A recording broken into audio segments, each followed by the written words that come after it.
So there's nothing worse than going on stage after Sharon. Like I'm gonna look like such a downer, but I'll do my best. Thank you, Sharon. First of all, I wanted to thank all of you for being with us here today. We have agents from 1,300 agents from across the US and Canada, over 40 states, 4 provinces.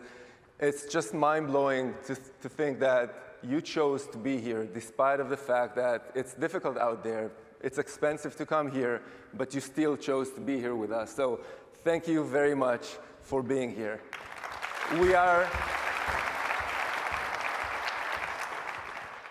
We are committed to making the next 2 days amazing. It's going to be amazing. You can already feel that. But I'm going to be a downer now. I've been in the industry for about 20 years. I've never seen a market as challenging as it is at the moment. We have low inventory, high interest rates, strong job market, strong economy, and a very low transaction volume. Everything I'm talking about applies mainly to the US, but there are a lot of similarities in Canada as well. We cannot sugarcoat it. I think we have to be prepared for it. The next 6 months are probably going to be the most challenging month you've ever experienced in your career. And that's bad. But the good news is that after that, things will get better. And the main problem right now is affordability. People just cannot afford homes. And there are 3 main factors affecting affordability. One is home prices. Prices are high, people cannot afford them. Second, interest rates. In the US, it's 8%. In Canada, it's in the mid-5s. It's simply difficult to afford the monthly payment on a mortgage. That's affecting affordability. And the last thing is wages and employment. If your monthly payment is increasing, your salary is not increasing fast enough for you to make that monthly payment. And that's a problem. I love data. I love looking at data because it enables me to try and predict the future. So I compiled a few graphs that maybe will help us understand what's going on and maybe gain some conclusions or insights on when this whole thing is going to end. Affordability right now is lower than it was in 2007. It's more difficult for the average American to buy a home today than it was in 2007, and 2007 was the mother of all bubbles. I'm not saying that there's a bubble right now. I'm just saying that affordability is weighing very heavily on demand.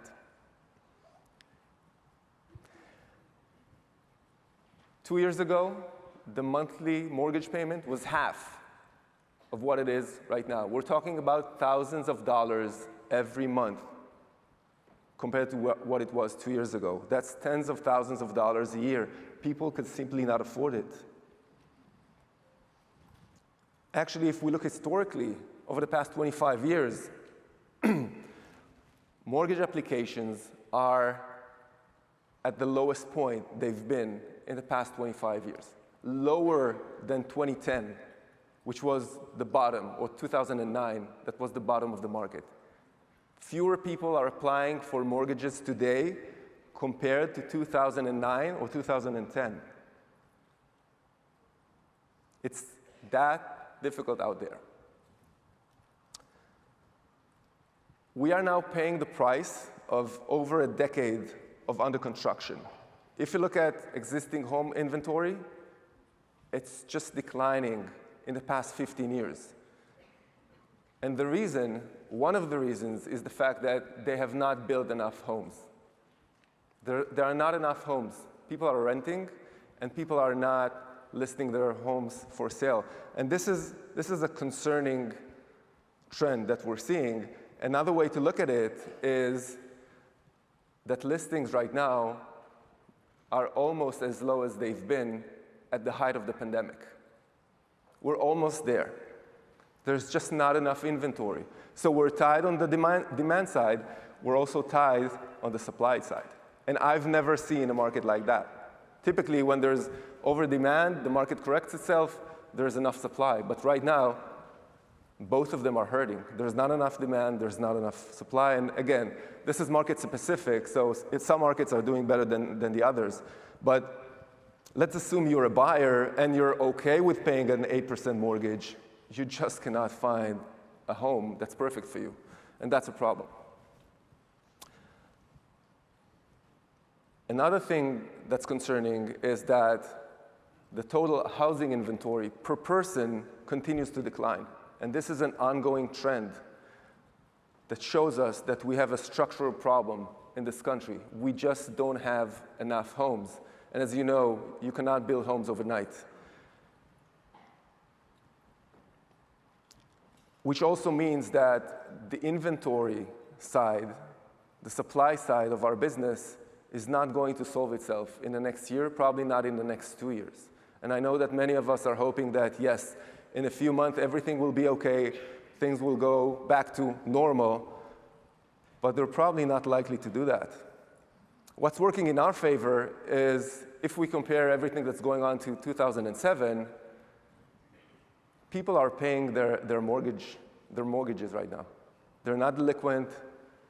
We're not likely to see an influx of foreclosures coming into the market and just getting supply up. We're not there. So what do you make out of all this data? If you look at the past 25 years, you can see that on average, there are 5.3 million homes sold in the US per year. 2023 is on track for 4.1 million. That means 30% below the average of the past 25 years. That's super, super low. We think that it'll take another 2 years at least for the market to go back to the average, for that 5.3 million to be here again, and that's probably going to happen in 2026. If we're trying to analyze cycles, in 1999, we had an 8-year cycle in which we had about 5.4 million units sold of surplus. So a lot of transactions happening. That followed by a 9-year down cycle in which the market kind of corrected itself and there was a deficit of 6 million units. So you can see the correlation between the surplus and then the deficit. This is how the market works.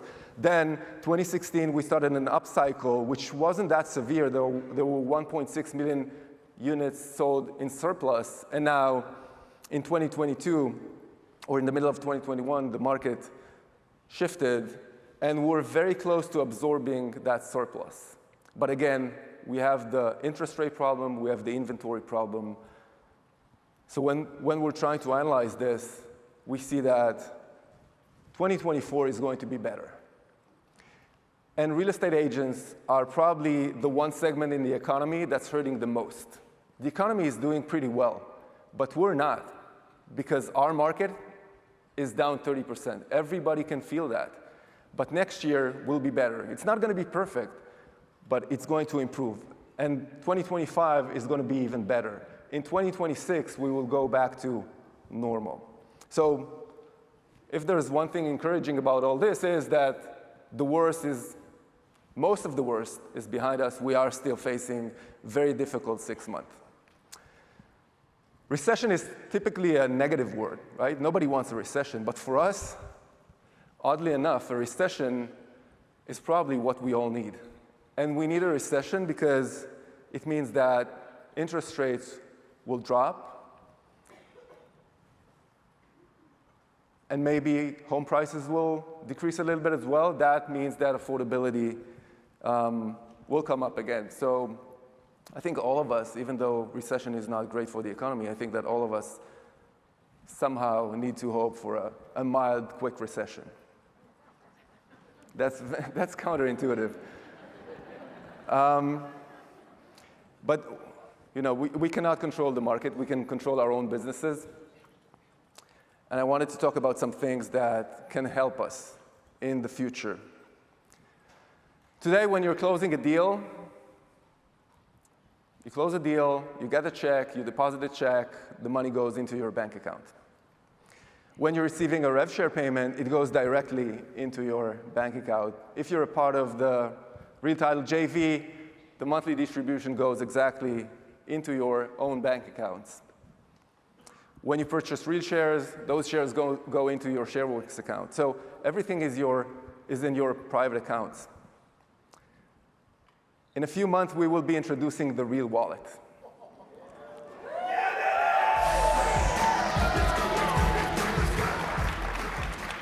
The Real Wallet is a digital wallet that contains all of the assets that you have at Real. You close a deal, the money goes into your wallet.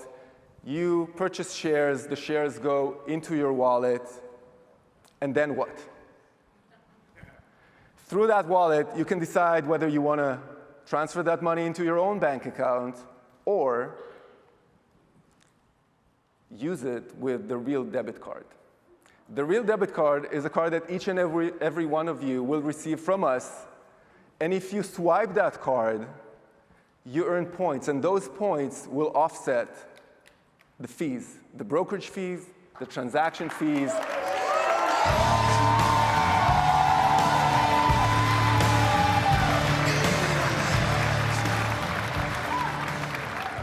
But there's more. There's more. I sound like Sharon, right? So if you actually keep money in that wallet, we are now exploring ways of having you earn interest on the money that's sitting in the wallet. Yeah, so just imagine this. You close a deal, you put the money in the wallet, it grows, and if you actually use it, that offsets fees that you paid to us. So eventually, you might end up in a situation where you're not paying anything for being a part of this brokerage. And that's amazing.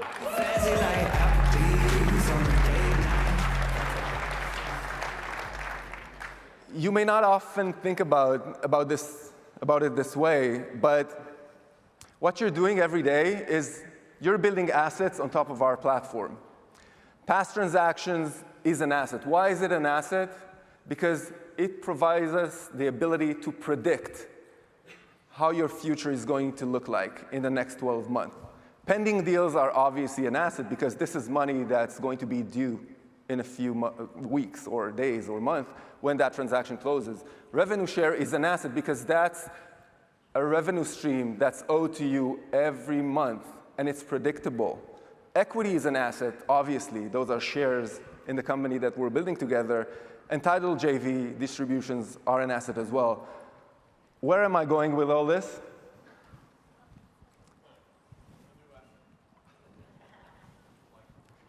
I'm holding in my hand the first ever Real credit card.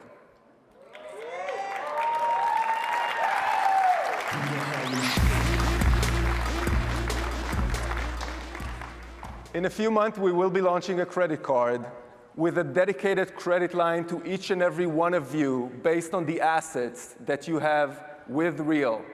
So try to imagine how comforting it could be to have access to capital. How great it could be to have access to credit that can help you build your business. Think how much you can grow your business if those assets that you're building are accessible to you now, even though they're not liquid. Think about the financial stability that it can provide you.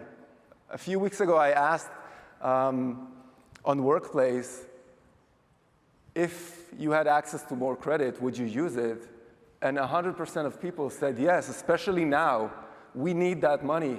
We need that money to support our families. We need that money to grow our businesses. And this is an asset that's yours. And what's great about the credit card is that when you use it, you earn points. When you earn points, that offsets your fees.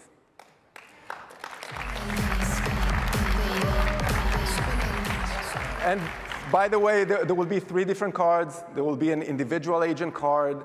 There will be an elite card, of course. And there will be a team card.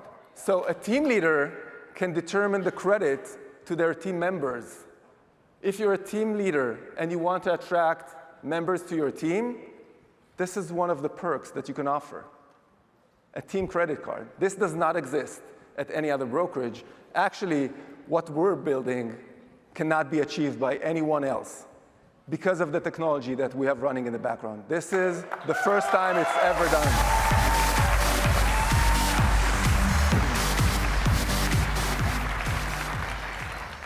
And of course, it's all on your app, just like your American Express. You can go in, look at the transactions, make a payment, just like any other credit card. This is amazing. So I have 10 seconds, and I wanted to ask you for one last thing. We're all here to learn, to enjoy, to have fun, to meet each other. I wanted to ask you to be on your best behavior. I want everybody to feel safe here. And I wanted to ask you to look out for each other. If you see someone in trouble, if you see someone in a situation they should not be in, just offer help or call us for help. We want people, everyone, to leave this conference with the most amazing feeling. And we want everybody to feel safe and within family. So please, please take care of each other and please be kind.